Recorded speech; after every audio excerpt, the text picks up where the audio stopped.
The reactants for light-dependent reaction are sunlight energy and H2O. H2O is broken down to electron, to hydrogen, and oxygen. The electron is then imported into chlorophyll within the thylakoid. So the sunlight energy then hits the chlorophyll, so it causes the electron to heat up, and once that occurs, the electron begins to move from chlorophyll to chlorophyll. So as this occurs, it ends up where there's no more chlorophyll for the electron to go, so it goes into NADP plus. So that NADP plus turns into NADPH, so that's an electron carrier, and also ADP is able to gather some of the energy that has occurred throughout this process and turns into ATP. In the light independent reaction, the ATP, NADPH, and CO2 are combined and create glucose. So the NADPH returns back to a form of NADP plus, and the ATP turns back into the form of ADP and glucose. Respiration is glycolysis, so it's the first stage.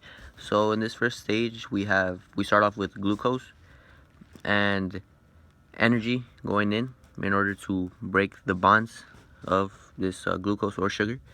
And as a result, we start off with 2 ATP, and then after that we get 2 ADP, and then we have NAD plus, which turns into 2 NADH, and towards the end of this process we have 4 ADP, and then they turn into 4 energy, or 4 ATP, and as a result we get 2 pyruvates.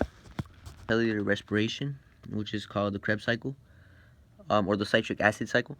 And so these 2 pyruvates we got from the glycolysis turn into acetyl-CoA, and this acetyl-CoA starts this Krebs cycle.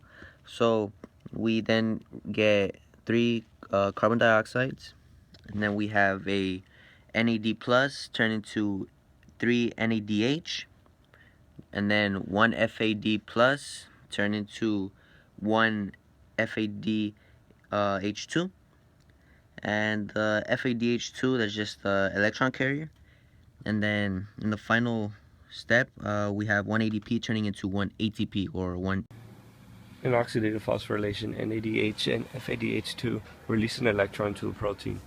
So once the electron is within the protein, it begins to bounce around through different proteins, and as it bounces around, it attracts hydrogen, and the hydrogen goes through the protein and can't go with the electron because it's been passed around. So hydrogen just begins to build up into the hydrogen gradient.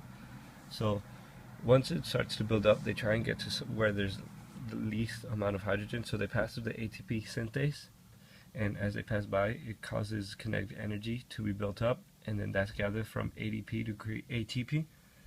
So the hydrogen can either go through the cycle again, or they can go with oxygen and an electron. And the reason that oxygen has an electron is because it is a final electron receptor, so it gathers that electron from the protein channel. So that's how H2O is created.